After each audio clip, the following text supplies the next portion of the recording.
കോഴിക്കോട് നാദാപുരത്ത് വീട്ടമ്മയുടെ കഴുത്തിലെ സ്വർണ്ണമാല പൊട്ടിക്കാൻ ശ്രമം.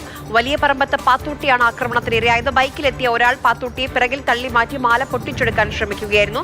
സംഭവ സമയം നിലത്ത് വീണ പാത്തൂട്ടിയുടെ വലത് കൈയുടെ ചുമലിനും പരിക്കേറ്റിട്ടുണ്ട്. മുഹമ്മദ് ഷഹീദ് വിവരങ്ങളുമായി നമുക്കൊപ്പം ചേരുന്നു.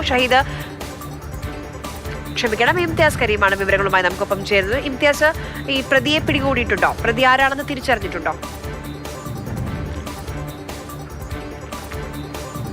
ആര്യ, നാദാപുരം കുമ്പങ്കോട്ടെ വലിയ പറമ്പത്ത് പാത്തൂട്ടിയാണ് ഇങ്ങനെയൊരു ആക്രമണത്തിന് ഇരയായിട്ടുള്ളത്.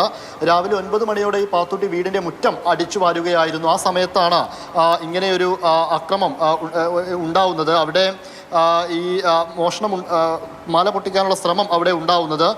അവിടെ മോഷ്ടാവ് എത്തുകയും പാത്തുമയെ തള്ളിയിടുകയും ചെയ്തു, തള്ളി മറിച്ചിടുകയും ചെയ്തു. പിന്നാലെ സ്വർണ്ണമാല പൊട്ടിച്ച് ഓടി രക്ഷപ്പെടുകയുമായിരുന്നു ചെയ്തത്. അവിടെ ആ ഭാഗത്തുള്ള CCTV ദൃശ്യങ്ങളൊക്കെ കേന്ദ്രീകരിച്ചുകൊണ്ട് ഇപ്പോൾ നാദാപുരം പോലീസ് അന്വേഷണം നടത്തുന്നുണ്ട്.